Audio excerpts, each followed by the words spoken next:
Hey guys, tonight we're stepping into the cold mud of medieval Europe. Literally. Picture yourself dragging sore feet across the frozen path between makeshift tents that flap and creak in the wind. The air smells like smoke, damp wool, and something worse you can't quite place. It's not just cold. It's the kind of cold that bites into your bones and stays there, like an angry ghost of winter past. You duck beneath the flap of a tent made from stitched animal hides, still, stiff, still smelling like the beast it once belonged to. Inside, the floor is packed dirt, barely covered by a thin layer of matted straw and damp hay. It crunches under your boots with the kind of sound that promises it's going to cling to your socks and make your night miserable. You drop your bag, really, just a cloth sack with a crust of bread and whatever dried meat hasn't gone moldy, and look around for a place to sit. There's not much. Someone's old shield lies face down in the corner, doubling as a bench. The only thing that passes for a bed is a patch of hay pressed down into a vaguely human shape, complete with a musty wool cloak balled up as a pillow. You poke it.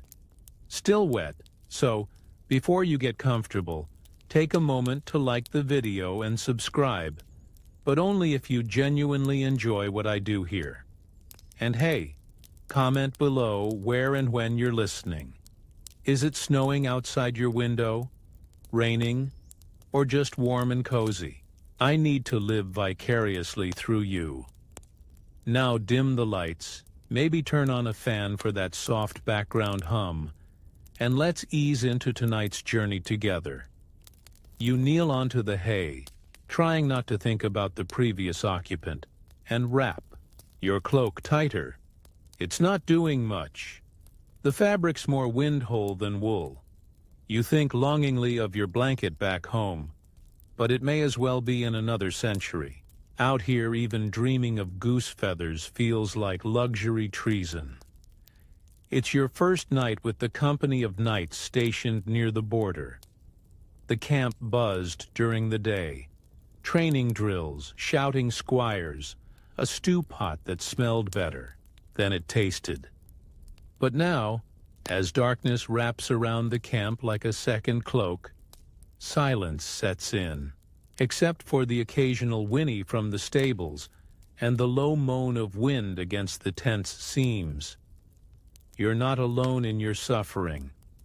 Across the camp, even the most hardened knights aren't immune to the brutal cold.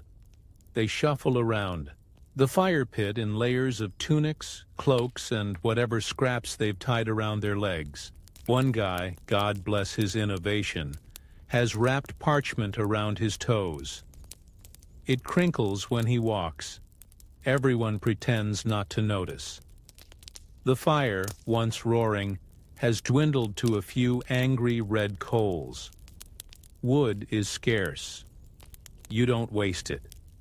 Tonight, the heat source is your own breath, and maybe the hope that if you survive this, tomorrow might be marginally less miserable. Spoiler, it won't be. Somewhere outside the tent, a squire sneezes violently. No one responds. Everyone's too tired, too cold, or maybe just too afraid to admit their nose is also halfway frozen. Here's a fun fact you wish you didn't know.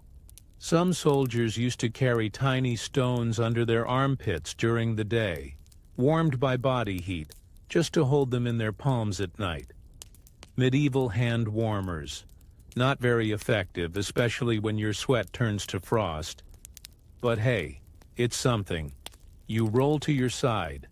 Bad decision. Your elbow finds a small, jagged stone lurking beneath the straw, sharp enough to qualify as a minor weapon. You grunt, reposition, and try again. Still uncomfortable, but slightly less lethal. And just as you start to doze off, someone opens the flap and crawls inside. It's Alain, the knight who claims to have jousted with a Hungarian prince, and who definitely bathes less than the camp. Mule. He smells like old onions and dried blood. Without asking, he flops down next to you with a grunt. Apparently, the concept of personal space didn't survive the Crusades. The temperature drops again. You try to remember the warmest place you've ever been. A bakery? A sunlit kitchen? A moment in late spring where you stood by the riverbank and the breeze was actually pleasant? But memory, like body heat, fades quickly here. You don't sleep. Not really. You drift. Half aware, half numb. The straw pokes through your cloak. Your feet ache. Your jaw clenches from cold and tension. Your mind runs through everything from sword drills to supper rations to whether your left boot is truly waterproof. It isn't. Sometime deep in the night, a sound wakes you. Not the wind, not a snore, but something else. A groaning creak, low and rhythmic. You stiffen. For one irrational moment you imagine ghosts. Or worse, bandits. But no, it's just the tent poles adjusting under the pressure of the wind. Still, you lie awake, staring at the hide ceiling, tracing the stains and stitched patches with your eyes. One of them looks like a face. You blink. It still looks like a face. You blink again. Nope, just a badly repaired hole. Or is it? Your breath clouds the air. It lingers longer now. Everything feels heavier. Your limbs, your thoughts, even your hope that morning will come. But morning always does, eventually. Just not yet, and until then, you press deeper into the straw. Listen to the wind whisper curses outside, and try. Just try.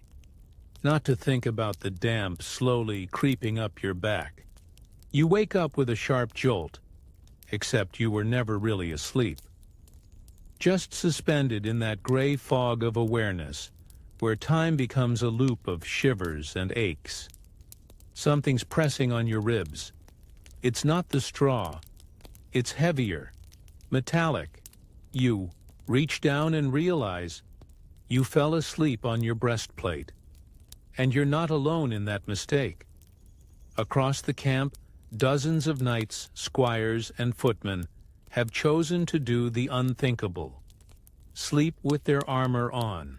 Not because they're paranoid about a surprise attack, though that's a fair fear, but because removing it means giving the cold direct access to your skin. And honestly, you'd rather risk mild suffocation than freezing your, well, everything. Sleeping in armor sounds romantic. If your idea of romance includes shoulder bruises, neck cramps, and dreams where you're trapped inside a soup can. You sit up, joints popping like old wood under pressure. Your chainmail shirt has left an imprint on your forearm, a pattern so detailed it could be mistaken for an early tattoo. You look around. Most of the others are already stirring, stiff, groggy, and covered in the kind of sweat that shouldn't exist in sub-zero temperatures. Let's clear something up. Armor wasn't always the shining, polished, tin can special you see in movies. Sure, some knights had those full suits, but most of the time it was a patchwork. Bits of mail, plates strapped together with leather, and more buckles than a goth kid's dream wardrobe. You've got a gambeson, a thick quilted tunic stuffed with wool and maybe a few dead rats, if you believe the rumors. And yes, you slept in it. You remember trying to peel it off once after a rainy March. Took 4 grown men and a stick of butter. You've kept it on ever since. Still, it's not just about the cold. There's something comforting about being encased in something that could take a sword blow. like a medieval version of a weighted blanket. Except instead of soothing your anxiety, it gives you back pain. Some knights swore by it. Better stiff than stabbed, they'd say, with a grin that usually revealed at least one missing tooth. One guy, old Robert the Unyielding, claimed to have slept in armor every night for 12 years. Said he didn't feel right without it. His wife disagreed. Loudly. Here's where it gets weird. Some of the wealthier knights had bed armor. No, seriously. Lighter, padded armor designed specifically for night defense. It's like buying pajamas made of Kevlar. Because why not be uncomfortable and expensive? You make your way out of the tent, every step an exercise in restraint not to curse out loud. Your knees feel like rusted hinges. The sun's just beginning to crack the horizon. If you can call that sliver of light, sun. Mostly it's a sullen gray, like someone smeared ash across the sky. You're greeted by the sight of Sir Emmerich, perched on a rock like some kind of frozen gargoyle, hunched forward in a half-crouch, arms folded tight. He hasn't moved all night. Word is, he sleeps sitting up in full plate, like some sort of iron scarecrow. Says it keeps the spirits at bay. What spirits? No one knows. You nod at him. He grunts. That's the closest you'll get to a morning greeting in this camp. Let's talk logistics for a second. Armor's heavy. Like, really heavy. Depending on the type, you could be dragging around 30 to 60 pounds on your body. That's a toddler, strapped to your chest. A toddler made of iron. And now imagine trying to get comfortable with that on your back, your stomach, or worse, your side. Spoiler, it doesn't happen. Some creative types came up with tricks. One guy in your unit rolls himself in his cloak like a burrito and props his helmet under his knees for spinal alignment. Another sleeps leaning against a log, using his shield as a windbreak. You tried that once and woke up flat on your face with pine needles in your mouth. There's a joke that goes around camp. Knights don't snore. That's just their helmets whistling through the visor holes. It's only funny until it's your tent mate doing the whistling.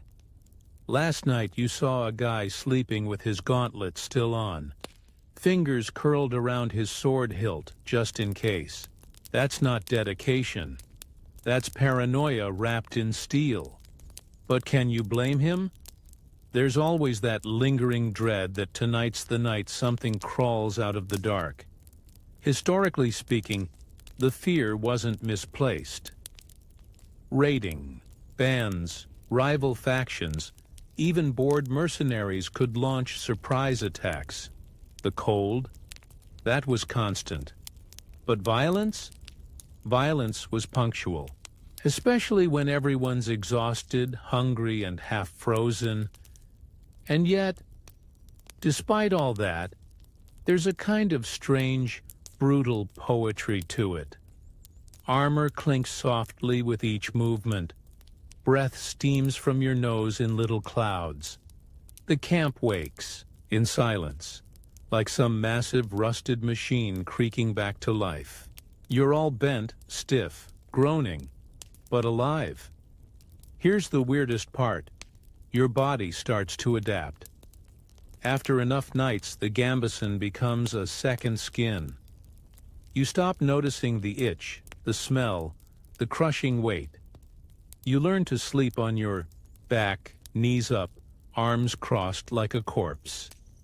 It's not restful, but it's rest. And tonight, you'll do it all over again. You'll pull that grimy fabric over your shoulders, curl around your sword, and try to forget the sound of ice forming on the inside of your helmet. Because here, sleeping in your armor isn't just about safety, it's survival. It's the middle of the night again, and you're awake. Again. Not because of a nightmare or even the cold this time. No, this time it's because someone's snoring like a dying bear being slowly flattened by a cartwheel. You sit up slowly, careful not to disturb your chainmail, which groans like an old man every time you move. Your breath curls upward, hitting the roof of the tent and disappearing into the cracks. Outside it's quiet. That terrifying kind of quiet where you can hear snow settling and your own heartbeat thudding against your ears. And then you hear it. A soft, low hum. Not singing, chanting. You push aside the tent flap and step into the night, boots crunching through a thin sheet of frost. The stars are brittle and sharp tonight, scattered across the sky like shattered glass.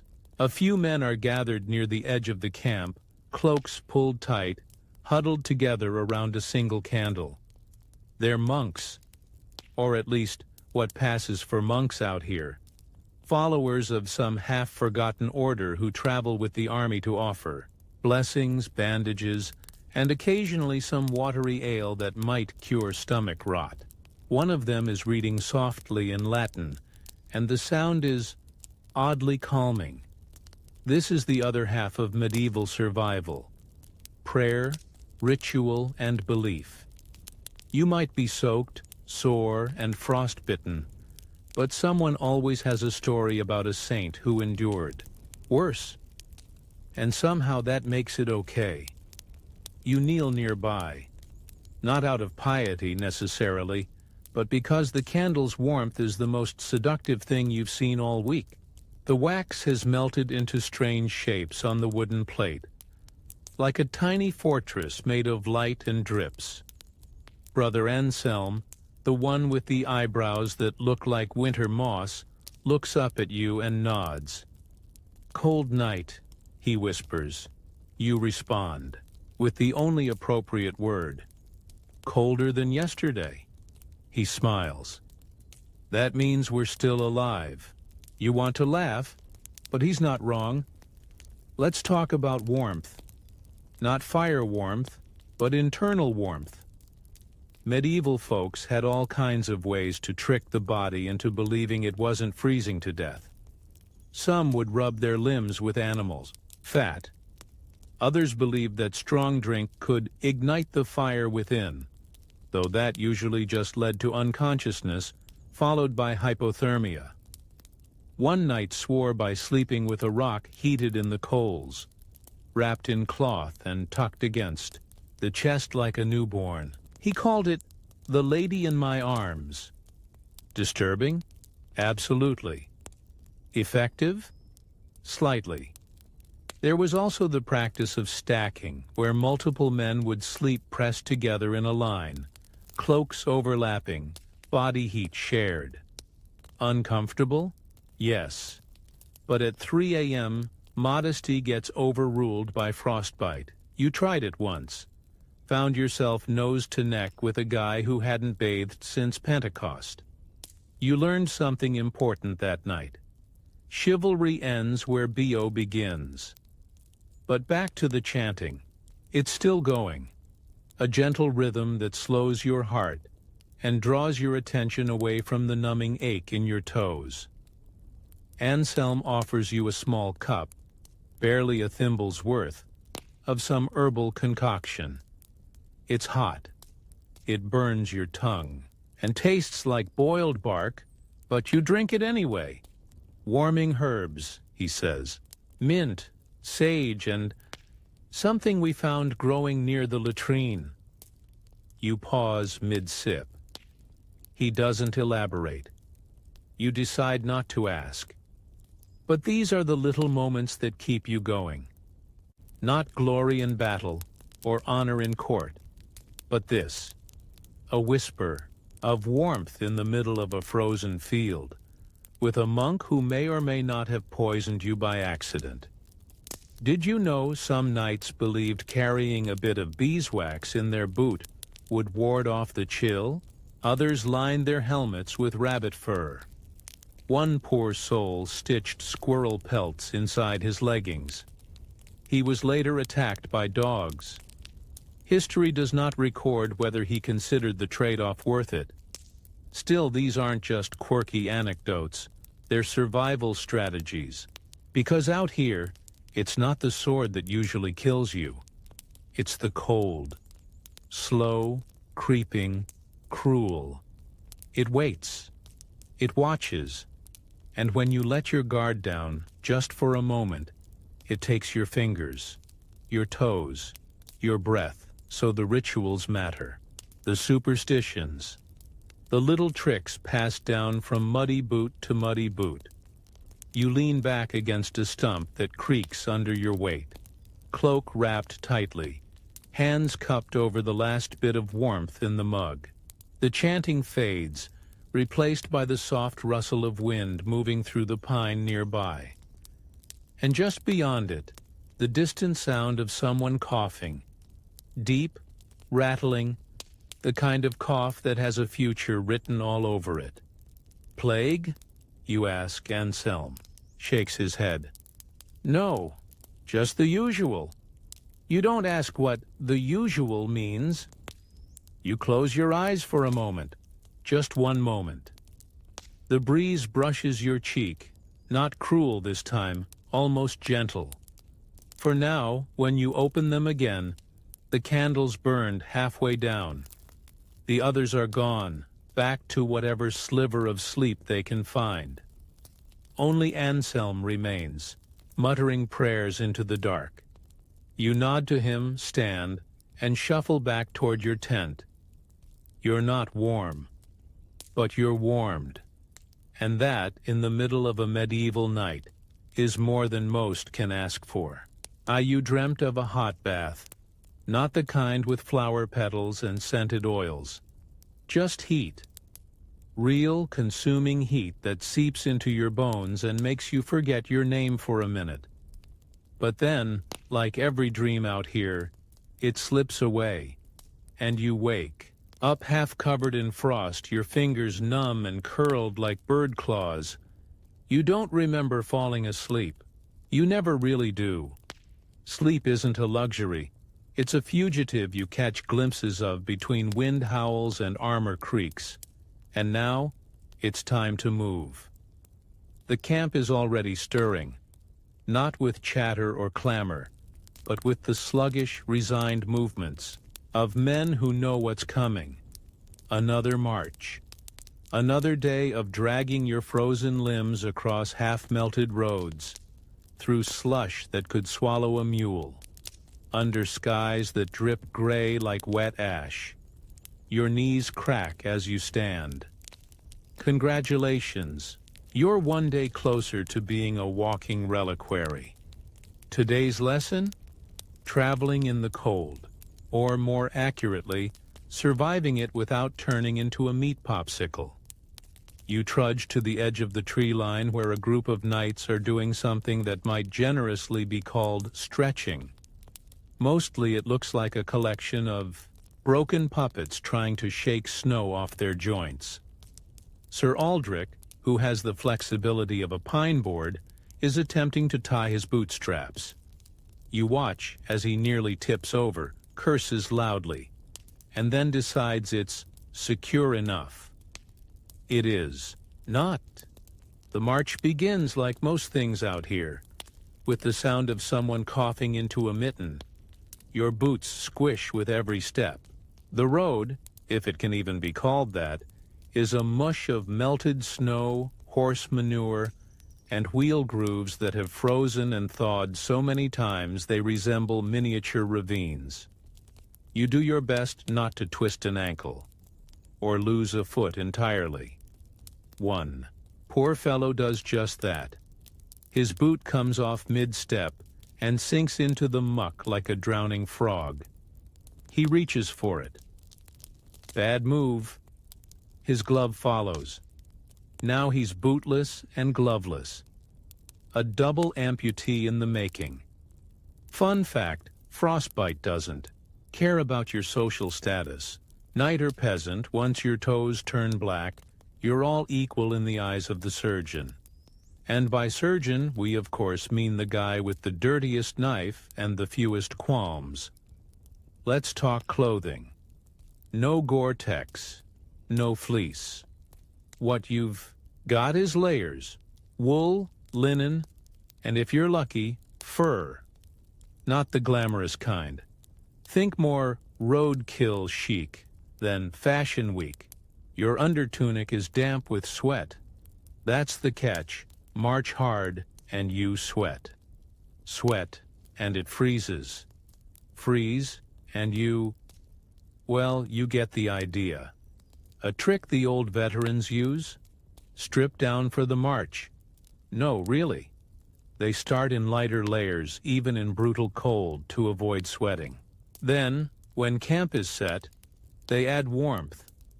It's all about managing moisture.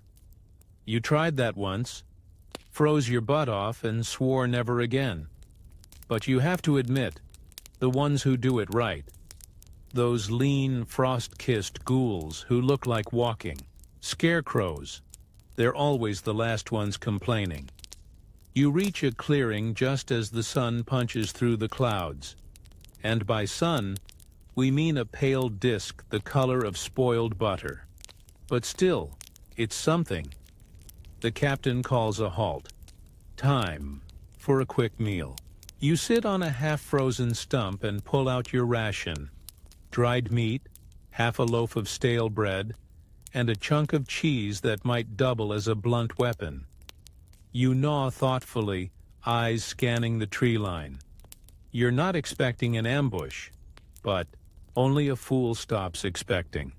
Did you know some armies issued garlic as part of rations, believing it kept away illness and evil spirits? One knight even wore cloves around his neck. Smelled like a walking stew pot. But hey, he never got the pox. You wash the meal down with cold water from a skin that tastes faintly of leather and sheep. Delicious. Another oddity of cold marching. Urine turns to steam before it hits the ground. It's strangely satisfying. Less satisfying? Trying to do your business without bearing too much skin. More than one man has suffered exposure, in all senses of the word. Some of the younger squires complain. You'd feel bad for them if you weren't too busy fantasizing about what it was like to have cartilage in your knees. And of course, there's always that guy. The one who insists the cold invigorates the soul, and that discipline is warmth. His name is Theobald. No one likes Theobald. He's currently rubbing snow on his face like some kind of alpine spa treatment. Someone whispers about pushing him into a ditch. You do not object. The break ends. The march resumes. By mid-afternoon, the wind changes. Not stronger, sharper. It cuts sideways, flinging tiny spears of ice that find the gaps in your cloak and stab you between the seams. Even your thoughts begin to shiver. You keep walking. You keep walking because stopping means freezing, and freezing means dying, and no one wants to be found in spring half buried in mud with a goose nesting on their chest. And through it all, the sound of boots against earth, armor chafing, the rhythmic crunch thud of cold travel. Like a song no one wants to dance to, but must nonetheless. Night is coming again. You know because the air smells sharper, like iron and wood smoke and regret. You'll stop soon, pitch camp, argue over who gets to sleep near the fire. You'll pretend your fingers don't hurt and your boots aren't wet. And tomorrow, you'll do it again. Because out here, movement is life. You've stopped moving. And that's the first mistake. Stillness, in the cold, is a liar. It whispers comfort. Just rest a moment. Just sit. Just breathe.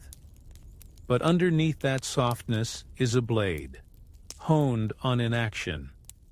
And now it's sinking in. Camp is a half-hearted thing tonight. The men are too tired to curse, too cold to argue. Everyone moves like they're half frozen in place, which, to be fair, they might be. Your joints crack with every gesture, your shoulders ache from armor worn too long, and your stomach grumbles in a language you no longer speak. But tonight is different, because tonight, you're on watch duty. That's right. While the rest of your companions bundle themselves in wool and hope for a dreamless few hours, you're standing outside in a landscape that feels like death paused mid-breath. A clearing, a dying fire, and a spear in your hand that wouldn't protect you from anything except maybe a ghost. And you wouldn't be surprised if ghosts did show up. Watch duty is when stories get made. Not the glorious ones told in halls with music and flagons, but the quiet, creeping tales passed between shivering lips. You wrap your cloak tighter, pull the hood down low, and prepare for the longest hours of the night. Now let's talk real cold. Not the, oh, I forgot my gloves kind. The kind that makes your teeth hurt. The kind that turns soup to slush in your bowl and makes steel stick to skin. Fun historical tidbit. Some knights, especially in the north, lined the insides of their armor with thin leather soaked in lard. Gross? Very. But it helped block wind and added a bit of flexibility. Downside? You smelled like a sausage. Upside? Slightly less likely to become one. You shuffle in place, trying to keep blood in your feet. The fire's barely aglow now, orange buried in a pillow of ash. You consider adding more wood, but then remember, last time you reached for a log, a rat ran across your hand, and you screamed like a choir boy. Better cold than humiliated. In the distance, an owl hoots. It's long and low and ends in a note. That sounds suspiciously like mockery. Your eyes scan the darkness. The forest edge sways gently. Trees creak like tired bones. And for a moment, you feel it. Something watching. Not bandits, not wolves. Just the cold. Waiting. Your thoughts drift to stories. You remember what the old veteran said once? Watch duty breaks a man, not because it's hard, but because it makes him think. And he wasn't wrong. The silence out here is too loud. It fills your head with what ifs and what was. It's the kind of quiet where regrets show up wearing your face. And so you fill the silence with memories. You remember Sir Renaud's tale of the knight who froze solid in his saddle, rigid as a statue. Took 2 squires to pry him off, and even then, they say his hands stayed curled around the reins for a week. A tragic end, but a great story for scaring recruits. You remember your first frostbite, how your fingers tingled, like ants at first, then turned the color of old grapes, how the healer rubbed them with snow and herbs and told you to think warm thoughts. You considered punching him with your numb hand. By the way, contrary to popular belief, rubbing frostbite with snow? Bad idea. All it does is shred already damaged tissue. But medieval medicine wasn't about effectiveness. It was about looking busy while God decided your fate. Behind you, someone stirs. You turn, spear ready. But it's just one of the younger men, wrapped in a too small cloak, sleepwalking. You guide him gently back toward the tents, whispering a quiet prayer that he doesn't freeze before dawn. Sleepwalking was seen by some as a sign of divine touch. Others just thought it was the brain giving up temporarily. You come back to your spot. The fire is almost gone. Your toes are whispering threats. Did you know some knights would urinate on their own boots for warmth? No, really. Not just out of desperation, but because the ammonia would sometimes soften the leather and create a crude insulation layer. Disgusting? Absolutely. But survival often is. You shift your grip on the spear.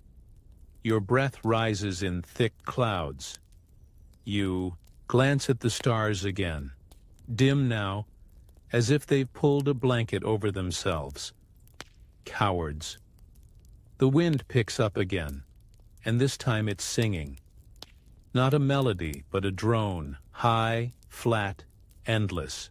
It moves through the trees and across the frost, like a warning or a lullaby, depending on how long you've been out here. You're starting to see shapes in the dark. That's the third stage of cold watch. Boredom, discomfort, then hallucination. You blink, shake your head and focus. You're a knight. You're a professional. Oh God, you're talking to yourself now. 1 more hour.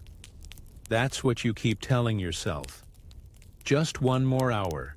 It's always 1 more. Then the sky begins to shift, barely. A hint of gray bleeding into the horizon, like someone spilled ink across a clean page. And with it comes the sound of footsteps. Heavy, muffled, familiar. Relief. Your replacement arrives, bleary-eyed and grumbling.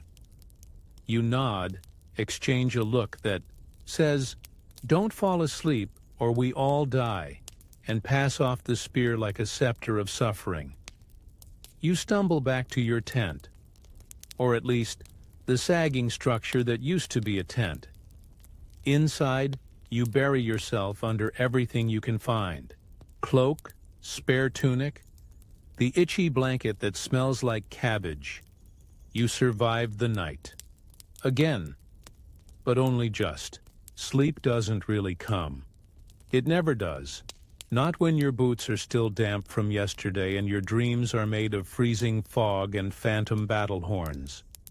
You drift in and out, caught somewhere between memory and nightmare. And when the trumpet sounds at dawn, it feels less like a call to rise and more like a final judgment. You groan. Every bone answers back. Today, you're not marching. Lucky you.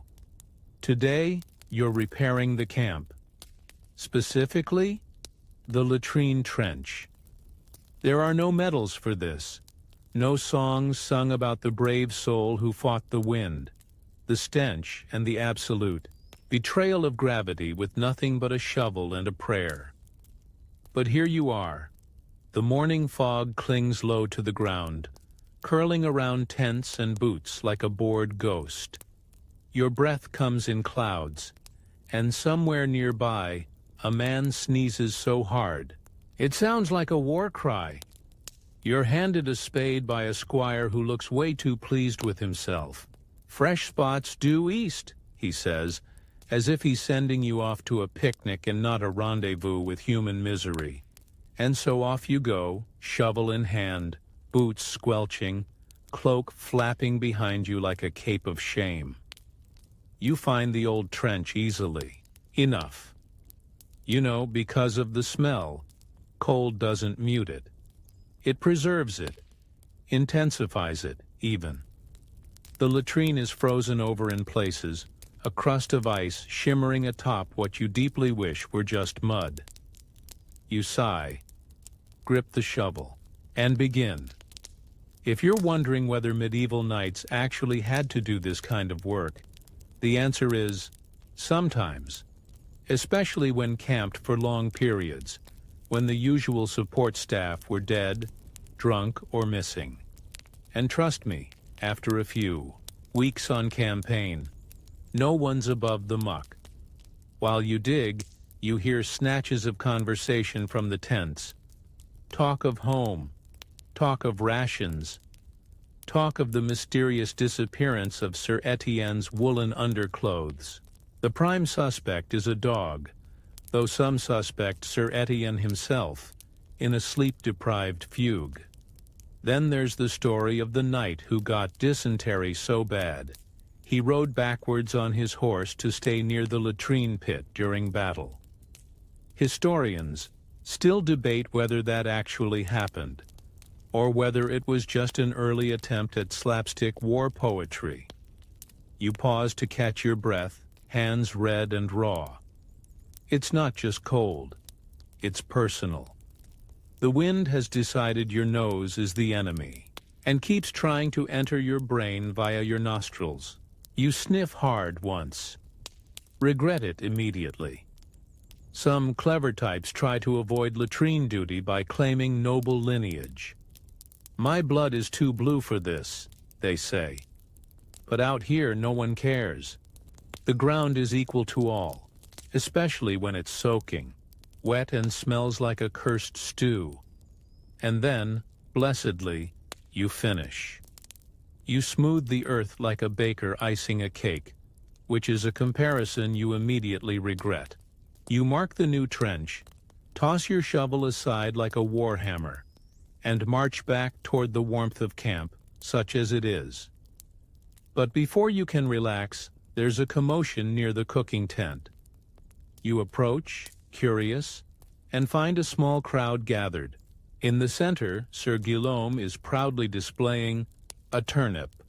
Not just any turnip, a giant turnip, the size of a helmet pulled fresh from the earth by a particularly bored squire with too much time and not enough supervision. "Behold," Sir Guillaume declares, "the holy root of Saint Balthazar." Someone snorts. Someone else bows mockingly. But the mood lifts, just a little. There's laughter. Even you, dirt-streaked and wind-burned, chuckle under your breath. You'd be surprised how often food played into morale on these campaigns. Not just the eating of it, but the finding of it. A well-timed onion or overly dramatic carrot could become a legend in its own right. You retreat toward the fire pit, where the cook is attempting to boil something. No one knows what. It smells vaguely of boot leather and betrayal. "Stew's ready," he grunts. You grab a bowl, sip, instantly regret it. It's mostly water, but there's a hint of fish? Maybe? You decide not to ask. You're just grateful it's hot. Ever try roasted rat? The cook asks casually as you sit. Tastes like pigeon. You nod politely. You hope never to find out. Behind you, men are re-wrapping their feet, rubbing wax onto leather, tying new knots into fraying rope. It's repair day for more than just trenches. You glance at your own cloak. The hem is torn, there's a hole in the hood, and one side smells like moldy ale. You patch it as best you can with a spare thread, whispering sweet nothings to your needle as it snags for the 50th time. A nearby knight is attempting to fix his shield. He's using a rock. It's not going well. Someone starts singing. A low, rough tune, off-key and half-forgotten. But others join in. It's not beautiful, but it's human. And in this camp of frost-bitten silence, that's enough.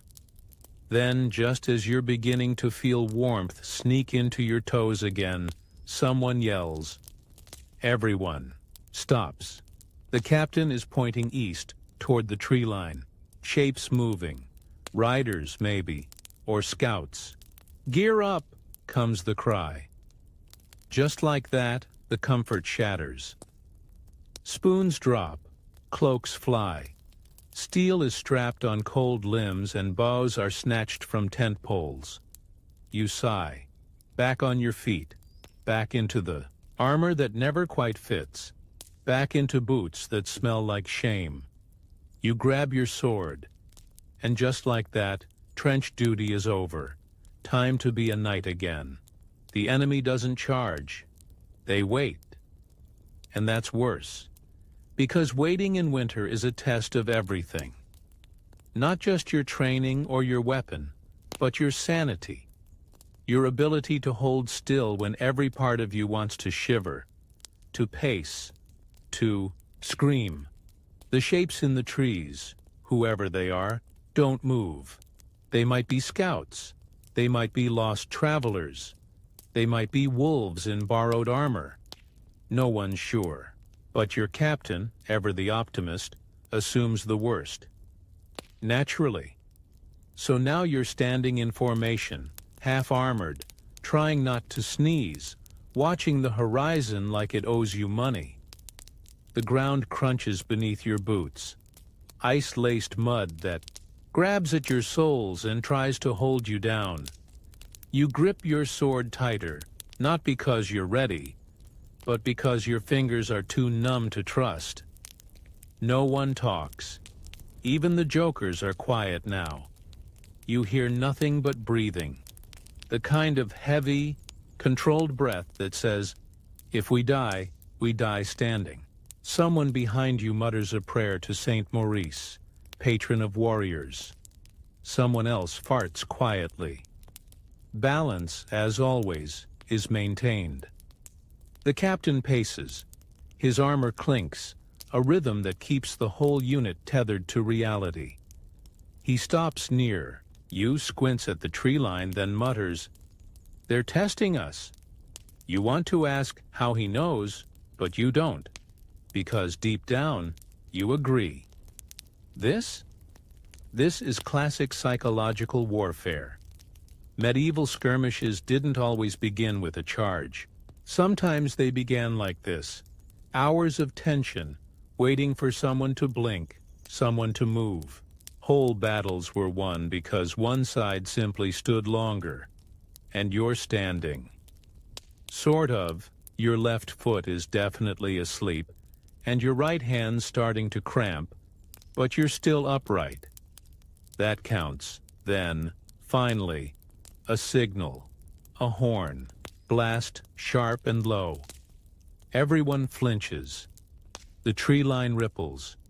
Movement, but it's not a charge. It's one man.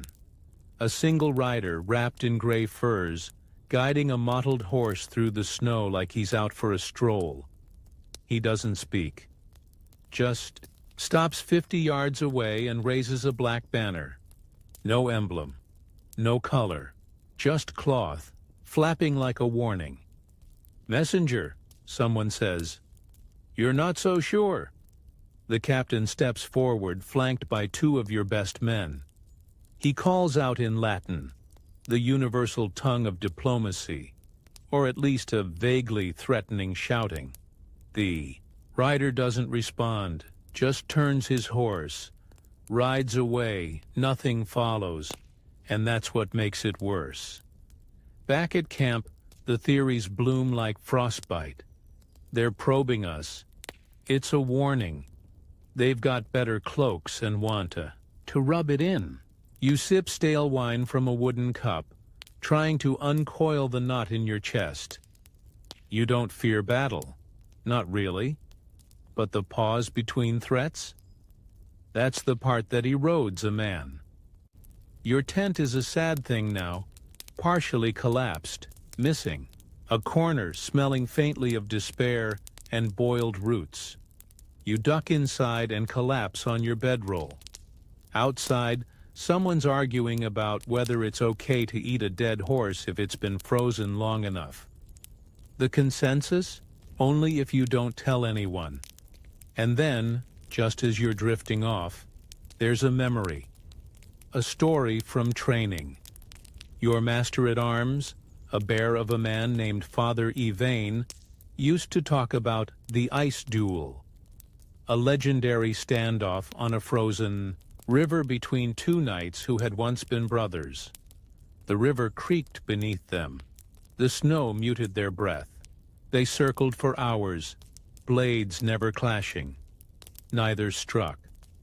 In the end, the ice cracked, swallowed them both. Some say it was cowardice. Others say it was love. Historians still argue whether it even happened. Some say it was an allegory. Others claim to have seen the helms recovered, rusted and fused by time. But Father Ivan insisted he saw it with his own eyes. You wonder if you'll be a legend one day. Probably not. More likely, someone will find your old sword rusting in a ditch and use it to dig potatoes. And yet, as sleep finally pulls you down, you don't mind. There's something noble in just enduring. Because out here, some nights, that's the real battle. You wake up with a nose so cold it feels like someone else's. Your blanket, if you can call this threadbare cloth a blanket, has bunched up around your knees, and your breath has frozen into little feathery crystals on the tent flap. Your first thought isn't poetic. It's ow. Your second thought is, where's my boot? You find it eventually, half frozen, near the flap, as if it tried to escape in the night. Smart boot. Pity it didn't take you with it.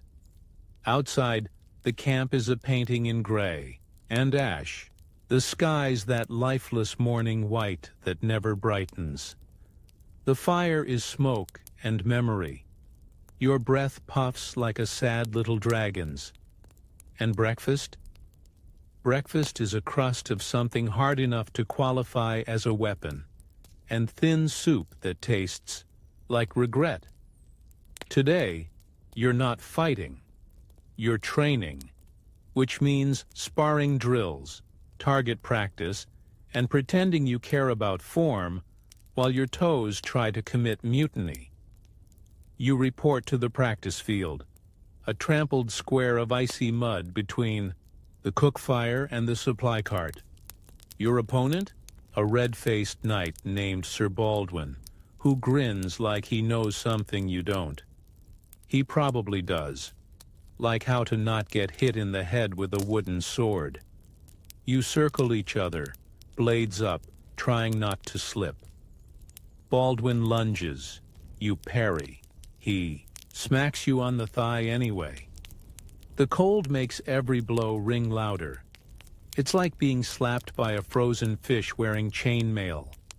Medieval knights trained year-round, even in winter, especially in winter. Because if you only practiced when it was sunny and warm, you'd die the moment it wasn't. And so you practice, until your arms feel like soup bones, until your breath rasps in your throat like parchment, until Baldwin whacks you in the helm so hard your ancestors wince. You sit out for a minute, helmet in your lap, trying to blink the snowflakes out of your eyes. Nearby, squires are practicing archery. Most of them miss the target entirely, but one hits a tree square in the middle and celebrates like he's just won a war. Maybe he has, in his own way. You glance at the fletching on his arrows.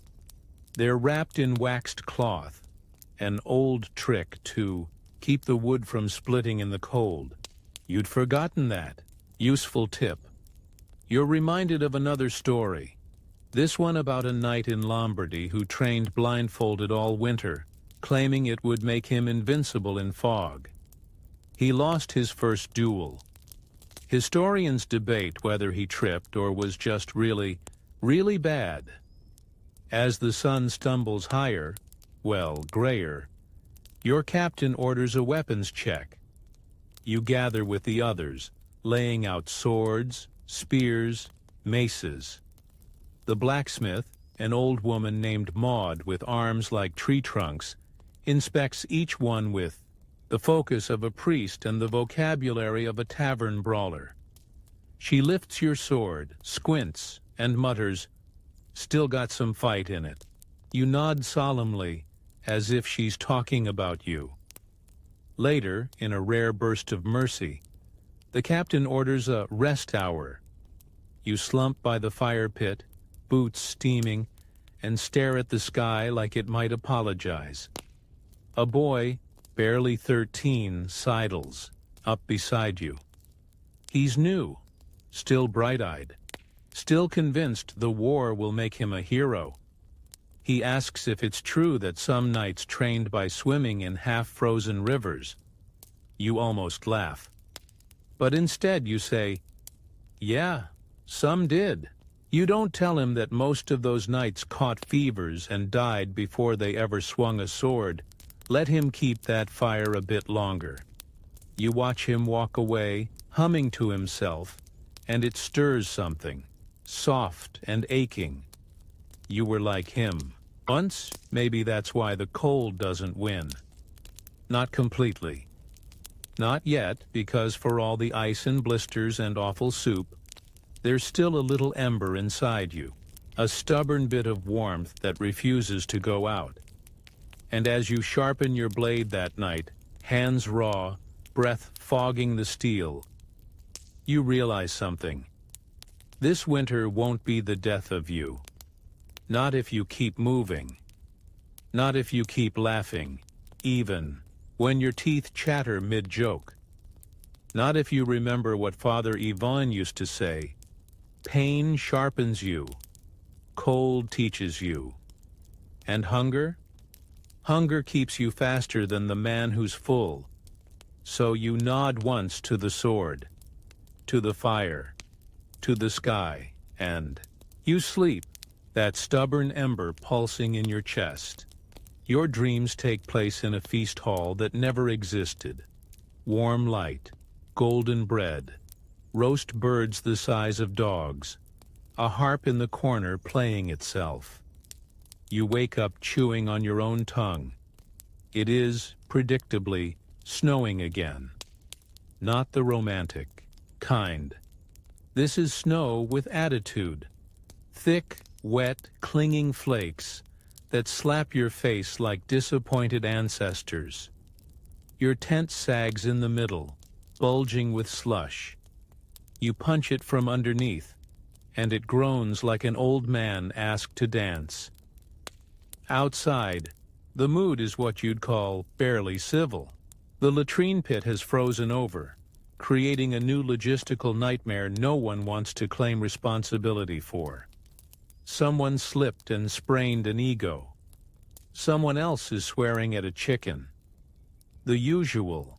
The captain announces, to no one's joy, that today is camp duty rotation, which means, yes, maintenance, not glory, not heroism, just digging, hauling, and pretending you're not crying from wind exposure. You're assigned to wood detail. Great. Splinters and soggy logs. The forest is quiet. Too quiet if you're the paranoid sort. You walk with two others. Ewald, who never speaks unless it's about cheese, and Hugo, who once set his own hair on fire lighting a torch and insists it was a tactical innovation. The trees loom. You listen for wolves or bandits, or worse, your own thoughts. Knights didn't just fight, they built. They hauled water, repaired tents, dug ditches. Especially during siege campaigns where waiting was the real weapon. Castles weren't taken in a day, sometimes not in a year. The work is simple and brutal. Your gloves are stiff with old sweat. Your axe bounces off half-frozen bark. You keep moving, because standing still in this kind of cold is an invitation for your bones to quit. At one point, Hugo finds a dead rabbit, frozen mid-hop, and insists it's a sign. Of what, you ask? Victory, he says gravely. Or stew. You return to camp with wood, your face red and wind-chafed, your arms leaden. Someone's trying to start a fire using wet straw and the power of sheer disappointment. You offer drier bark. They grunt in thanks. You eat lunch, if you can call it that. It's a mystery mash of lentils, salted fish, and maybe mushroom? It's all the same after the third bite. Then it's latrine duty. Yes, again, you shuffle to the frozen trench, carrying a bucket, and your last shred of dignity. The ground's slick. You nearly slip and decapitate yourself on a frost-covered barrel. You laugh. It's either that or scream. Nearby, two squires are arguing over the best way to keep socks dry. One swears by wrapping them in cabbage leaves. The other thinks that's heresy. A third, older knight leans in and says, "In Burgundy, they used sheep wool dipped in goose fat. You're not sure if that's practical or just really weird. Either way, it's something."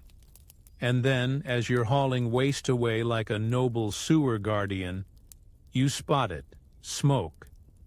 Not yours. Thin, distant, curling above the tree line like a lazy serpent. Could be hunters, says the captain when you report it. Could be spies, adds a squire a little too eagerly. Everyone gets twitchy. Recon parties are sent. You're not chosen. Instead, you get to patch the outer palisade. Wooden stakes meant to keep out wolves and, ideally, humans with sharp opinions. You work beside Maud, the blacksmith, who mutters to herself as she hammers frost-bitten wood into place. "You know," she says, "I once fixed a whole wall with bones, real ones, siege aftermath. Nothing goes to waste." You believe her.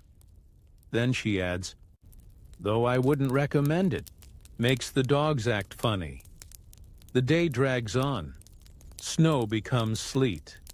The ground turns to soup.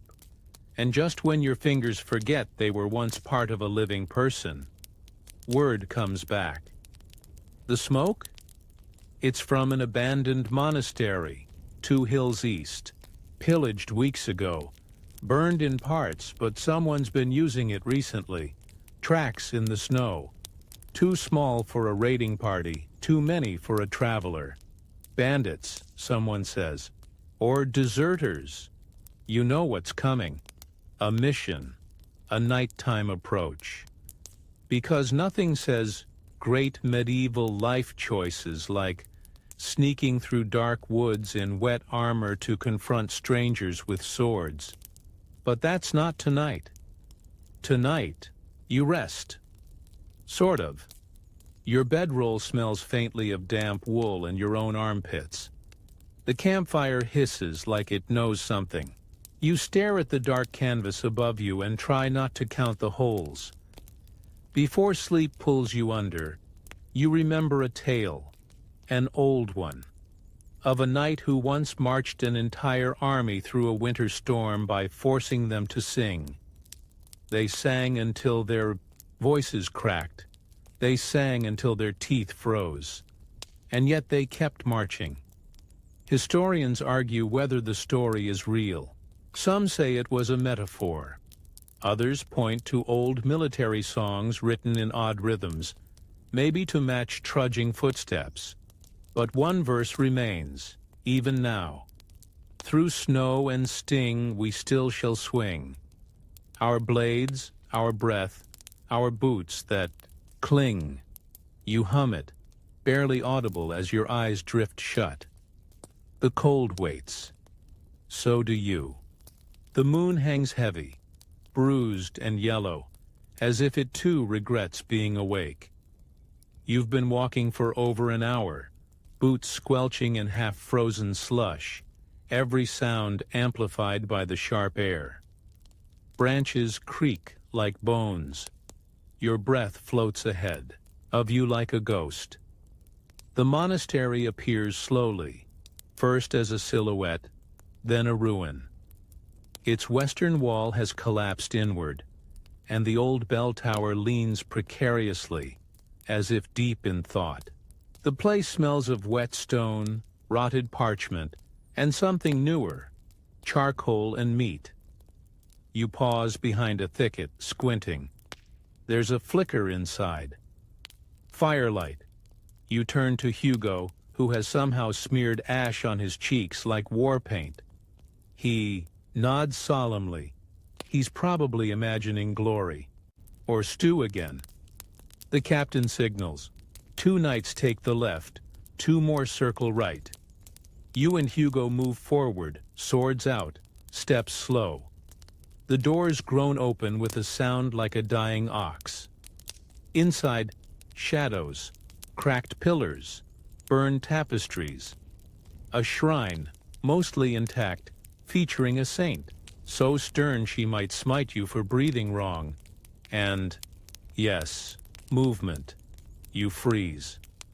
A figure stands near the fire, cloaked, hood up, not a bandit, not a soldier, a child, or... no. Small, yes, but too deliberate. A woman, maybe 15 or 16, holding a bowl over the fire, stirring. You exchange glances with Hugo, who's already halfway to asking if that's soup. You step forward, sword lowered, but ready. She sees you, doesn't scream, doesn't run. Instead, she says, calmly, with the voice of someone who's had enough of everything, "I hope you brought salt." Turns out she's not alone. 3 others emerge from the dark, 2 younger boys, both barefoot, and an old man with a priest's tonsure and the eyes of a man who's seen too many winters. Deserters? Someone whispers. No, not exactly. Refugees. A few survivors from a burnt-out village. The monastery had been abandoned after a plague scare. They moved in weeks ago, surviving off stolen chickens and melted snow. The captain frowns, disappointed that there's no battle to be had. But mercy wins out. Tonight, at least, you're told to stay. Just you and Hugo. Keep watch, share fire. Make sure they're not lying. You sit by the flames. The girl stirs her pot again. It smells edible. She passes you a bowl without comment. It's thin, but warm. Cabbage, maybe. Bits of turnip. Something chewy that might once have been squirrel. It tastes like home, if home were a concept made entirely of desperation. You glance at the priest. He's mumbling a prayer in Latin, too quietly to be heard, as he tends to a cracked statue of Saint Ealdwine. "I used to be a teacher," he says suddenly. You blink. "What did you teach?" "Humility," he replies, and chuckles dryly. You ask what happened to the rest of the monastery. Some fled, some stayed. All died. He shrugs. You nod. He returns to his prayer. As the others sleep, you take first watch. Girl sits across from you sharpening a knife on a rock. "Were you a soldier?" she asks. You shake your head. "A knight?" You pause, then nod. She snorts.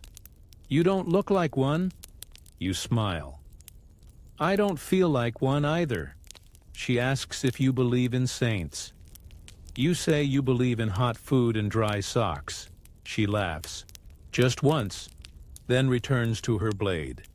You doze sometime before dawn, back against the wall, sword across your lap. Dreams come uneasy, of snow and bells, and a river that freezes over mid-step. When you wake, the fire is out, and a gray hush has replaced the night. The girl is gone. So is the priest. Only the 2 boys remain, sleeping under scraps of fabric. Hugo shrugs when you ask. Said they were heading east. Didn't want to be found again. Fair enough. You help the boys pack what little they have. Wool blankets, a bent spoon, a rosary missing 3 beads. By the time the captain returns, the monastery is quiet again, abandoned again, just another ruin holding its breath. Back at camp, someone claims the girl was a ghost. Others say she was a spy. A few think she was just hungry. Historians debate whether abandoned monasteries like this were ever truly safe shelters during winter. Some claim they became havens. Others say they were death traps. But you remember the fire, the bowl, and the knife, gleaming in the firelight, held by someone far braver than she had to be. You never see her again. But sometimes, when the cold bites deepest, you remember her asking if you were a knight, and you hope you answered truthfully. You wake to gnawing, not some metaphorical dread, or a mouse in your boot, though that has happened. No, this is your stomach. It's sounding off like a dying war horn.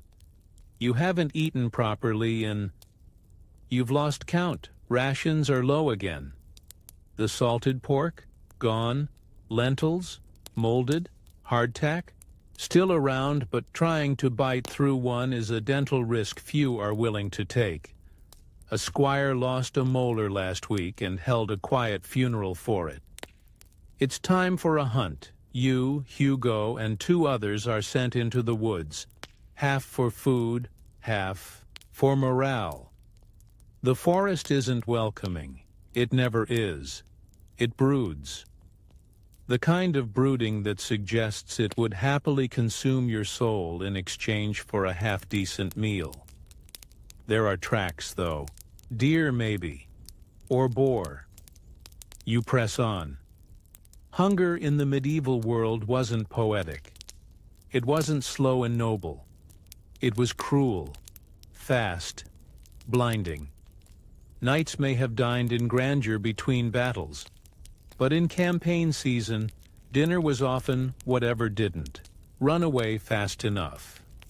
Once, a knight in the siege of Limoges reportedly survived a month on boiled leather and herbs scraped from a convent wall. Whether true or not, it inspired at least 3 terrible stew recipes passed around as jokes. You find scat. Hugo tastes it. You recoil in horror. It's fresh, he says cheerfully, wiping his mouth. Boar, you'll never trust stew again. The trail leads deeper. The underbrush thickens. Your legs ache. Every snapped twig sounds like betrayal. And then ahead, movement, low, bristled. Tusks, boar. You signal. Hugo knocks an arrow. The others ready spears. You, of course, are carrying only a sword, because knights don't hunt like peasants. You regret this deeply. The boar sees you. It decides to charge. You forget how to breathe. The thing moves like a cannonball made of rage and bacon. You sidestep, swing wildly. Your blade grazes its hide, not even slowing it down. Hugo's arrow thunks into a tree. The boar barrels into one of the squires, knocking him down like a sack of turnips. There's a lot of shouting, and at the end of it, silence. The boar lies still, blood steaming.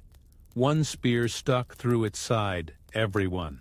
Pants like overworked dogs, you drag it back on a makeshift sled, triumphant.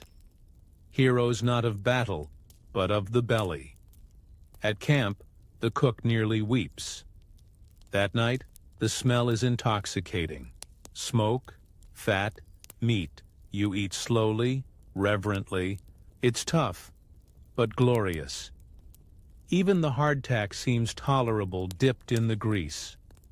Someone tells a story of the Battle of the Frogs, where an entire siege camp mistook the croaking of a marsh for enemy drums and fled, leaving behind carts full of food.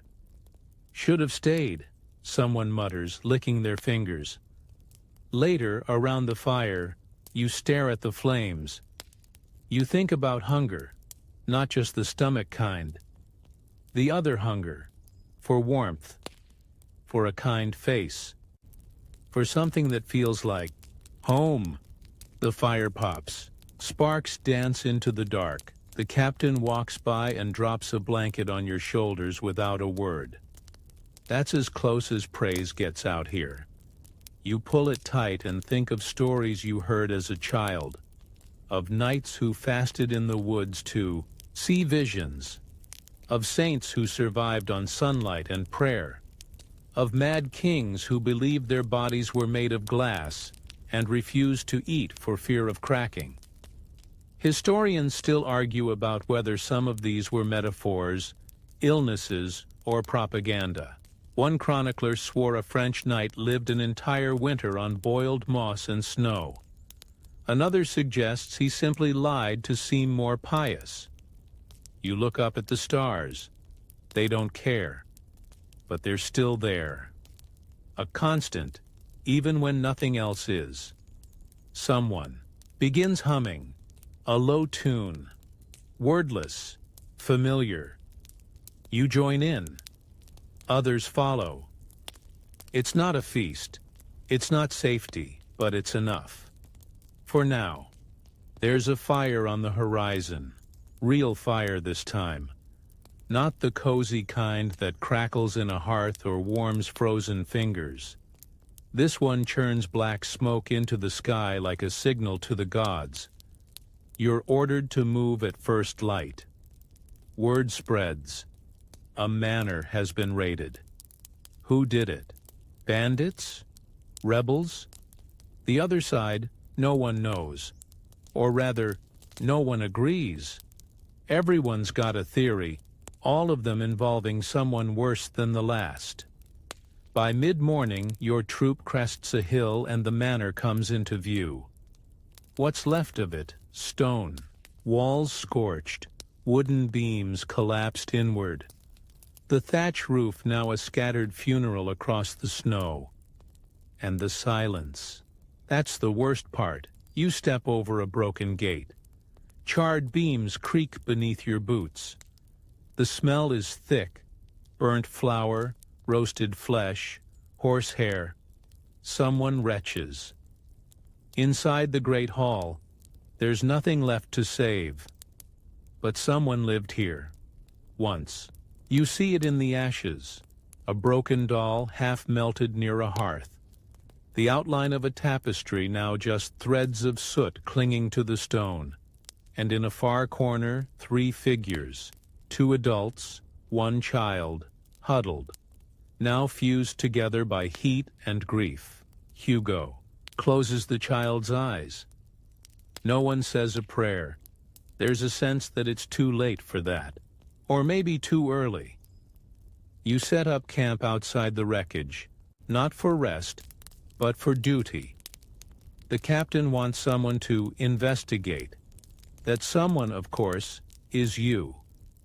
You start with the perimeter, tracks, deep, staggered, iron-nailed boots, mercenary, or militia, not peasants, signs of struggle in the orchard, arrows in the trees. You find a body half buried in the snow, cloaked in dark red. No insignia, face blackened, pouch still full. Gold coins, oddly untouched. That's the first strange thing. Then, the cellar. Still locked. Unburned, you pry it open and descend into stale darkness. There are barrels of salted pork, beans, dried apples, untouched, whoever did. This, they weren't here to steal. They came for something else, or someone. You find it in the far corner. A second door. And behind it, a room not on the plans. No shelves, no food. Just stone. Walls etched with writing. Latin, symbols, alchemical glyphs. And at the center, a table. On it, bones, small, precise. Arranged, not animal, human. You step back, heart thudding. Hugo appears behind you, lantern high. He doesn't speak, just stares. The captain later says this was none of our concern. You burn the cellar that night. No one argues. Fire purifies. Supposedly. Still, sleep doesn't come easy. You lie awake, remembering the symbols, the way the air felt wrong down there. Too still. like the room was holding its breath.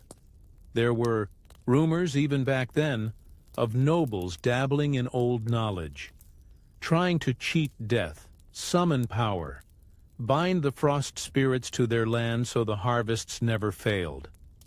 You'd always laughed at those tales. Now you aren't sure. Historians still debate what happened at the Ashen Manor. Some say it was an accident, a kitchen blaze maybe. Others whisper of heretics, of dark rituals and vengeance from on high. But there's no proof. There never is. You carry one coin from that pouch. You tell yourself it's for remembrance. But some nights, when you turn it over in your palm, you feel the metal pulse. Just once. A heartbeat of history. Or something older. Either way, you never sleep quite the same again. The cold has teeth tonight. Not the dull ache you've grown used to, but sharp, deliberate, like it wants to peel your skin from your bones just to see what's underneath. Your breath fogs instantly. Your fingers, despite the gloves, feel like glass, breakable, fragile. The order is to keep moving. A caravan went missing 2 days ago, supposed to be bringing winter stores, grain, wine, medicinal herbs. You suspect most people only really care about the wine. So now you, Hugo, and 6 others are trudging through a frost-bitten valley, following a trail that's more guess than a fact. Your horse slips once on a patch of black ice. You don't blame her. You consider joining her on the ground permanently. Eventually, you find it. The cart still upright, frozen into the ruts like it was dropped from the sky. The horses are gone. No sign of a struggle. No tracks leading away. Just nothing. You approach slowly. The canvas flap hangs frozen at a crooked angle. Inside you find sacks, torn open, grain half spilled, frozen in place like tiny sculptures. There's a barrel of mead with a cracked lid, frozen solid, top to bottom. And then, at the far edge of the cart bed, a body. A guard, wrapped in furs, staring upward with a look of pure confusion. Mouth open. No wounds, just dead. Hugo leans in, squinting. No blood, no bruising. You reach forward, touch the man's neck, frozen stiff, but something's wrong. There's a smile, faint, almost smug, and a feather clenched in his hand. You blink. It's long, pale gray, not goose, not falcon. Wrong. Nearby, another body. This one half buried in snow.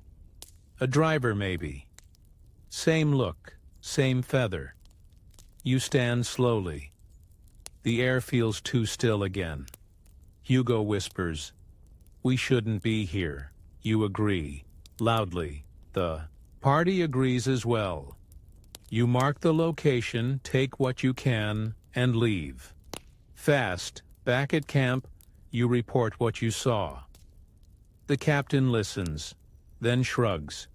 "Birds don't kill men," he says, and waves you off. But at dinner, the priest pulls you aside. "Did the feathers hum?" You pause. You don't answer. He nods, as if that's confirmation enough. He tells you stories from the old texts, of the Striga albus, white wraiths, spirits of winter, not ghosts, not quite gods either, somewhere in between, said to punish greed, or perhaps just hunger that crossed a line. You laugh. He doesn't.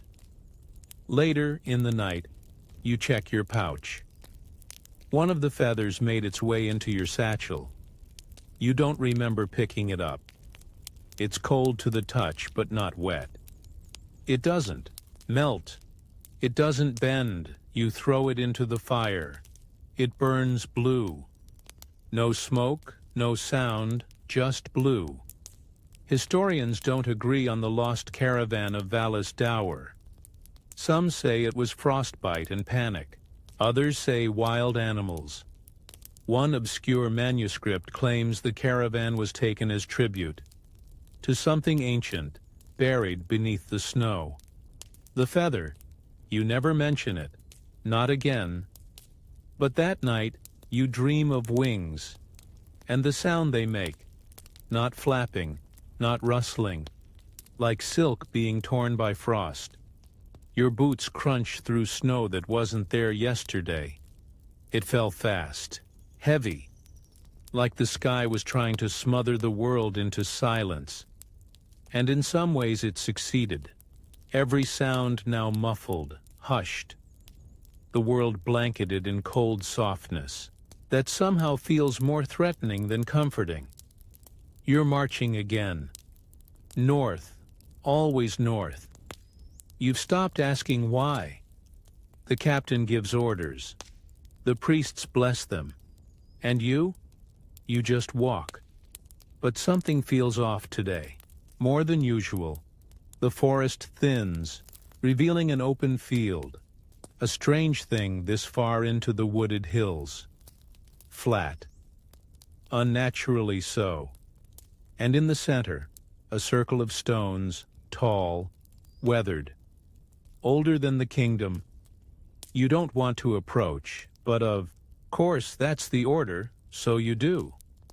Closer now, you can see markings. Deep carvings worn down by centuries. Spirals, knots, unfamiliar beasts with too many limbs. Hugo mutters, "Druid stuff." You whisper back, "What isn't?" The wind picks up. No, not wind. Movement, above, crows. A full murder of them, circling silently. No calls, no cause. Just the soft whoosh of wings. You glance up. They're watching. Your party enters the circle.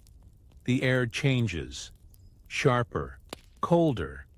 The snow here is untouched. Too perfect. Like it was placed rather than fallen. One of the men kneels to study the ground. He finds a line of iron nails driven in a spiral, hidden beneath the powder. He touches one. Bleeds instantly. The circle hums. You all freeze. No one breathes. Then, nothing. No explosion. No ghostly wail. Just the weight of attention. As if something ancient just opened a single, lazy eye and decided you weren't worth rising for. The captain orders a retreat. No one argues. Back at camp, the fire refuses to catch for hours. The mead tastes flat. The jokes fall short. You keep thinking about the carvings. One in particular, a knight kneeling before a stone like the ones you saw. His sword buried point down, head bowed, no face. That night, you wake from a dream. You're standing alone in that same circle. The crows are gone, but the stones are bleeding. Thick, black ichor running down their sides like tears. You don't move, can't move. You wake again, this time. For real. Someone has drawn spirals on your tent wall, in ash. No one admits to it. The priest offers a blessing. Says it's nothing. Says you're tired. But later, you see him burning a page from his holy book. Quietly. The next day, you ride past the circle again on your way east. The snow hasn't touched it. Still clean. Still perfect. Historians debate these stone circles. Some think they were early churches. Others say burial markers. Some believe they were calendars. But locals call them listening places. Because when you enter them, they say, something listens. You just hope it forgets what it heard. You don't realize it's the last march until it's already over. No one announces it. There's no fanfare, no final battle, no sweeping triumph. Just a slow, shivering descent into something that isn't quite peace, but isn't war either. You arrive at a remote outpost near the edge of a frozen marshland. It's not on any map you've seen, though the captain insists it's strategic. It looks more like a grave that forgot to be dug. 4 crooked huts, 1 stone watchtower leaning, like a drunk against the wind, and a well that no one drinks from. The garrison here doesn't speak much. They look at you like people look at shadows, curious, but hoping they pass quickly. You're told to rest. Strange word, that, you try. At night, the marsh sings. Long, low, moans that could be wind, or something learning how to mimic it. You find a journal in your bunk. The previous occupant's entries stop abruptly 2 weeks ago. The last one reads, "Something walks the ice when we sleep. It's not human. It knows our names. We've stopped speaking them out loud." You close the book, slide it under your mattress, tell no one. On the 3rd day, a fog rolls in and refuses to leave. It sits thick and low, muffling sound, swallowing outlines. You lose sight of the tower even when standing right beside it. Someone vanishes, then another. No screams, no signs of struggle. Just gone. The captain says it's deserters. The priest disagrees. He started fasting, carving runes into his own arms. You wonder which of them will break first. Then it's Hugo. He was just outside, fetching water. You find the bucket, still warm to the touch, but no footprints, no drag marks. Just that quiet fog. You don't sleep anymore. You wait. The marsh sings. Sometimes you think it's calling for you, and in your half-waking days, you begin to remember things that didn't happen, or maybe haven't happened yet. A castle of ice beneath the reeds. A queen with a mouth of icicles whispering through your bones.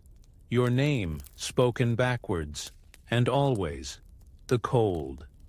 Deeper than flesh, older than snow. Patient. One night, it's too much. You walk out of the outpost, into the marsh. The fog parts for you, just slightly. The moon is a smear above. You reach the edge of the frozen water and stare at your reflection. It stares back wrong. You blink, and it smiles. You don't scream. You never do. You wake in your bunk. No frostbite, no footprints, but a single black stone in your hand, perfectly round. Warm. Historians never mention this outpost.